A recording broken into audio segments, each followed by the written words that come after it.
Morning guys, Mike here. Hey, we're back on the bandsaw again, and we got these little pieces of tin here off of the saw, and they got that gnarly old paint on them. So I think maybe rather than grind it off and create all that dust, I think we'll just put them in the blast cabinet and see if that'll work.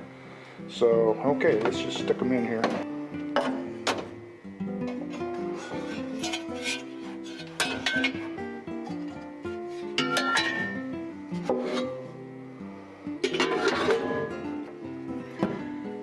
Okay.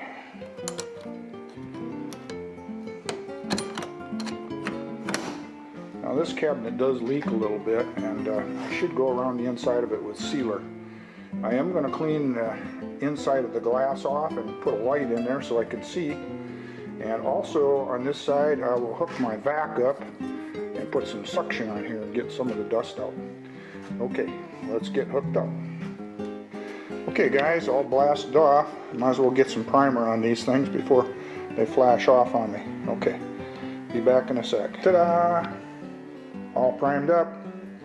And now I will put a nice coat of Rust-Oleum paint on there. I love Rust-Oleum. It's thick enough to where you can put it on without too much worry about having runs, but still thin enough to where it just flows right out. Of course, the finish you get on your final part depends a lot on the prep work that you do, but this seems to work good for me, and I think the finish is very acceptable for a machine tool. Okay, on to the next step. Okay guys, this is the foot pedal for the feed assist on the Doall bandsaw, and when the saw tipped over on me, it snapped this thing right off. So this looked to be like an ideal silver, not silver solder, but an ideal brazing job. And so I shined it all up and tried to clean it up as good as I could. And when I went to braze it, couldn't get the brazing rod to flow on that thing. And I was getting all kinds of yellow sparklers and all the signs of contamination. So I thought, well, maybe I didn't do a good enough job. So I cleaned it all up again and went to braze it again. And same thing, yellow and white sparklers, and the only thing I can think of is this must be porous, and I'm not able to get all the contaminants out of it. And as you know, it's got to be pretty clean in order to, get a good braze job. So plan B on this thing is I'm going to cut this arm off of here and save these the foot piece, the foot pedal piece, and the little clevis thing here, and then I'll just make an arm to attach the two and bolt it all together. So I made a little sketch here, and if you can see this is the pedal piece, and this is the clevis piece, and this is the arm right here that I'm going to make. And so that's next up. So here we go.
Alright viewers, we've got the foot pedal installed here, and it's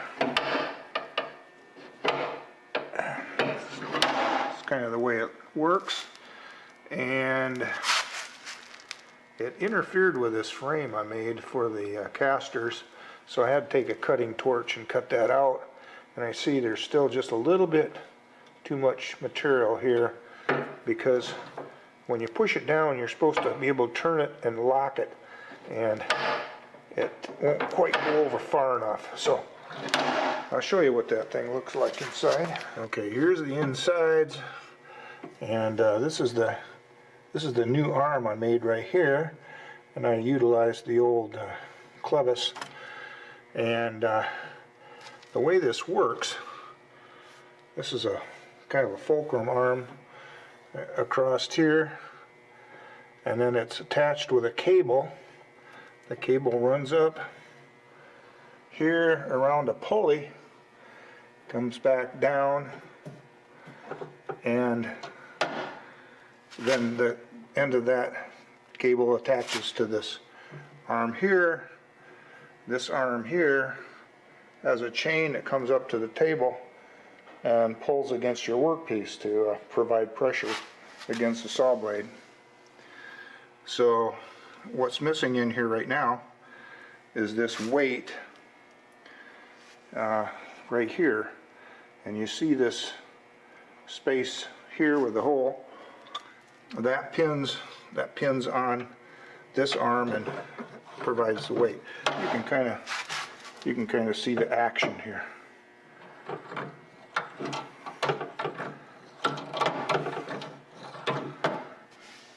So that's just about done. So on to something else.